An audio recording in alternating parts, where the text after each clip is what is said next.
take you both to breakfast. It's a deal.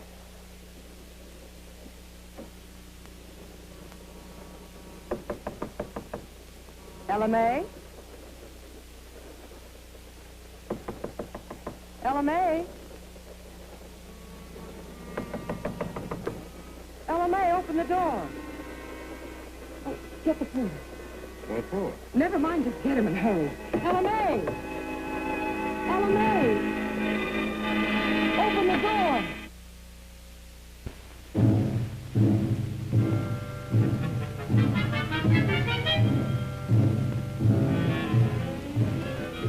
Tonight, death rides a train between Los Angeles and New York on Moment of Decision. A Ford Theater presentation brought to you by Ford and the Ford dealers of your community.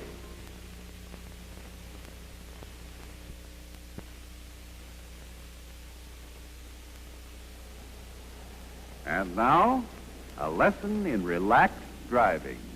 Your teacher, Tennessee Earny Ford.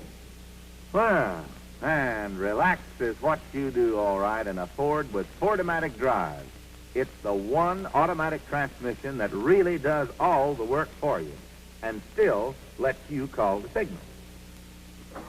Now, for example, Ford-O-Matic is the only automatic transmission in the low-price field that automatically gives you a choice of starts when you're in the drive position.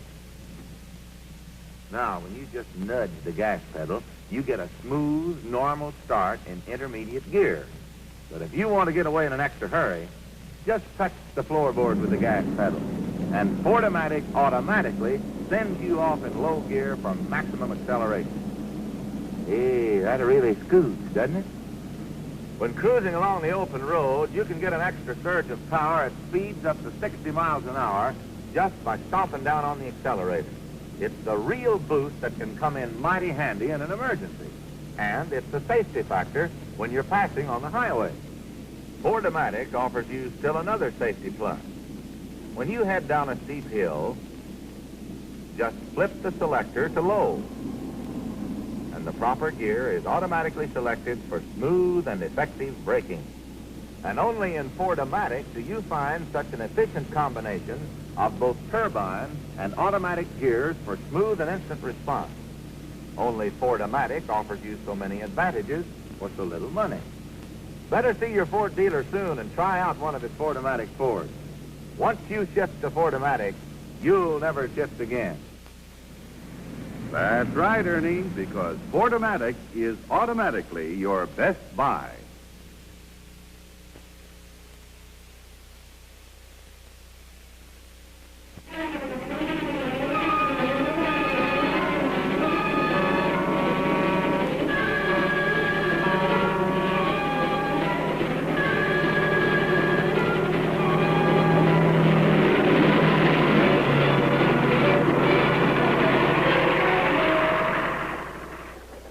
Abruptly, she turned and walked out of the apartment. This, then, was the end of it. As simple and final as this. She had said all she had come to say. She stood there a moment, waiting, watching, knowing he could not bring himself to face her. Abruptly, she turned and walked out of the apartment. This, then, was the end of it. As simple and final as this.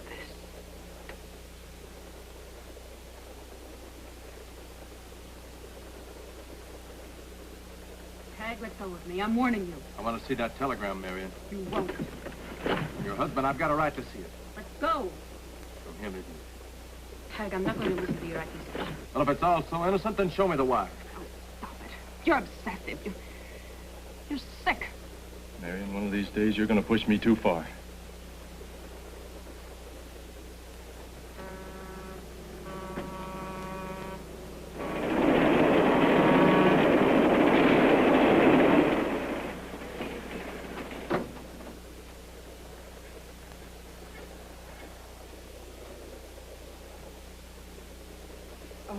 I'd like a dry sherry, please. Yes, ma'am.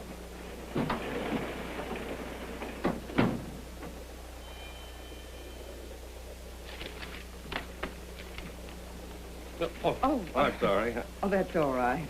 I hope I didn't hurt you. Oh, not at all. It was my fault. Bourbon and water, please. Yes, sir. I just saw Marion. Now, what's the beef this time? Why didn't you ask her? Now, look, Tag, you're not helping matters, honey. You're only risking more bad publicity for her. And the studio's gonna make me answer for it. She's making her own bad publicity, and you know it.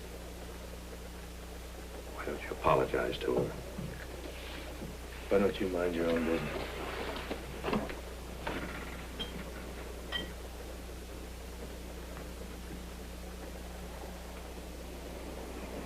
Here to join me? I've ordered things.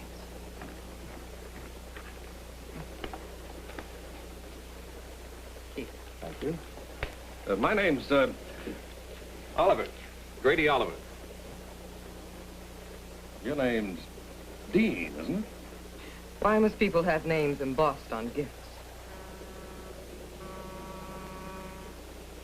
Is it Miss Sandine?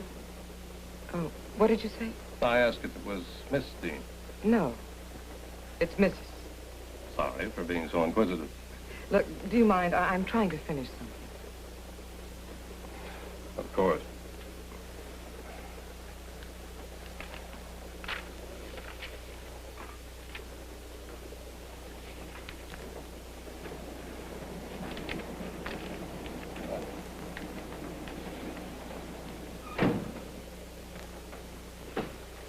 I'd like a drink, Dad. Double bourbon. Sandra, please.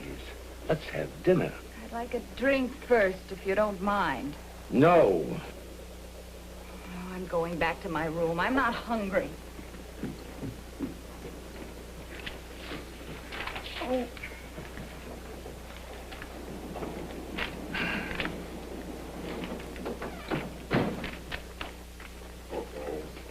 Let me help you. Oh, thank you. Thank you very much.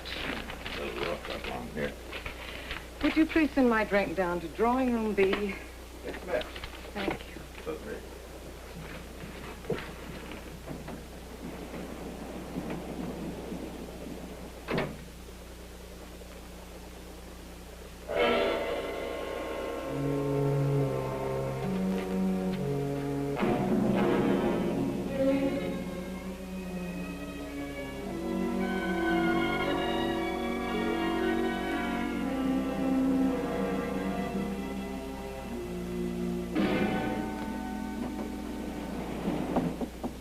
Come in.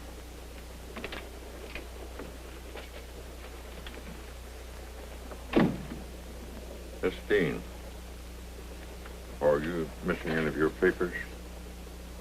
Why, no, I don't think so. Everything seems to be here. I found this on the floor just after you left. I think it was among your things. I don't understand this.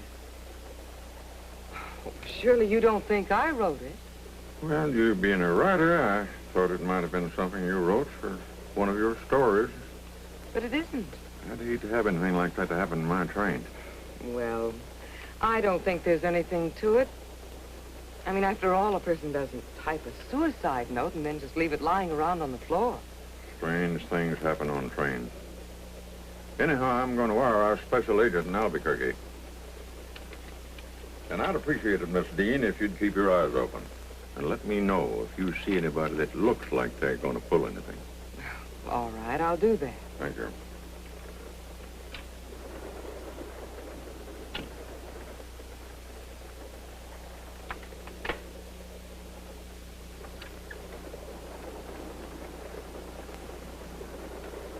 Oh, Mr. Oliver, Yes? I'm sorry if I seemed unfriendly before. Oh, that's all right. You got to be careful who you talk to on trains. That's right, I guess. Would you tell me something? Sure, I can. That man you were talking to in the club car, that was Tag Bailey, wasn't it? That's right. And his wife is Marion Abbott, isn't she? Yeah, I'm her press agent. I thought I recognized her. She's a wonderful actress. But Tag Bailey's the big favorite around our house. He comes galloping through our living room, guns blazing every Wednesday night. You like horse operas? Brewster, Bruce? Oh, your boy. my husband. Well, he must be a... Sorry. Oh, that's all right. He admits it's an infant regression. He sounds like a psychiatrist. No, he's an insurance. Well, what do you do? I am writing a novel. No. Wait a minute. Ann Dean, you wrote the novel Second Love, didn't you? Guilty. Well, that was Marion's big picture last year. That's right. Well, what do you know? We're on our way to New York to plug her latest picture. Are you going to New York? Yes, I'm taking this new novel to my publisher. Trying to lick the last chapter before I get there. I don't see how you can do any good writing under pressure. Who says it's good? Anyway, it's an excuse to get away for a while. Get away? From what?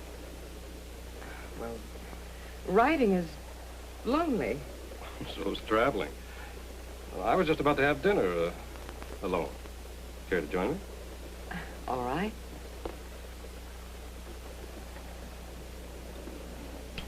Marion, look who I found. This is Ann Dean. She wrote the novel Second Love. Hello. Very nice meeting you. I love the story. I hope I did the part of Amelia just. Well, the character never had the dimension that you gave it. Thank you. Oh, this is my husband, Tag Bailey. How do you do? How do you do? Hey, why don't you join us? Oh, thank you. Love to. Would you excuse me, please? I've had one of my headaches and it's gotten worse. If you don't mind, I'll go lie down for a while. I'm sorry. It was very nice meeting you. Thank you. Same to you.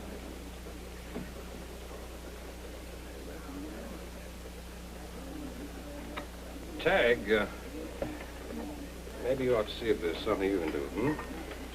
Yeah. Excuse me? Certainly. Poor guy. You know, I overheard them quarreling in the corridor. Does that go on all the time? It's been murder with those two. Makes my job tough keeping their beefs out of print.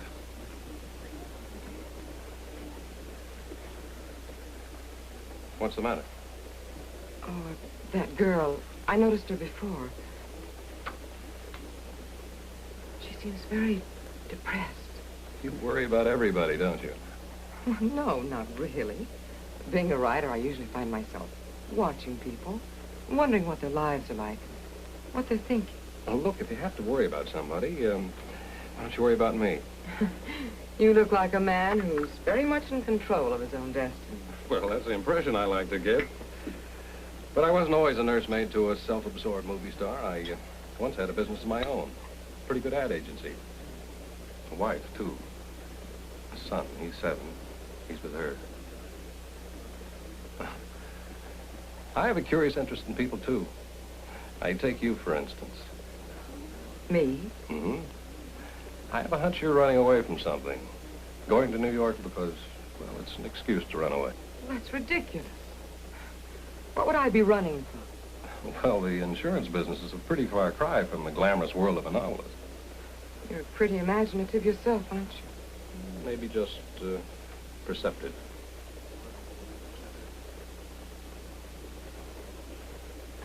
Will you excuse me a minute? Look, will you stop worrying about her? I'll be right back.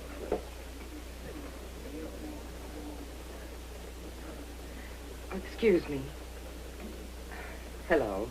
We noticed that you were alone and wondered if you'd care to join us for dinner. Well, I've often traveled alone on trains and felt that I'd like to be with someone to talk to. You're very kind, but I don't feel like talking to anyone. Well, I understand. How about breakfast in the morning? No, thanks.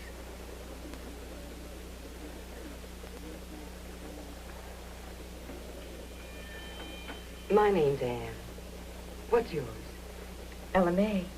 Oh, Ella May, you can talk to me. Why don't you tell me about it? I know all about talking and how much good it does. You know what a nervous breakdown is. It takes a long time to get over one. Is California your home? No, I went there to see someone. A boy named Frank. People like Frank can't wait for nervous breakdowns. And people like Frank don't know how to write letters. So when I flew out to surprise him, I surprised him all right.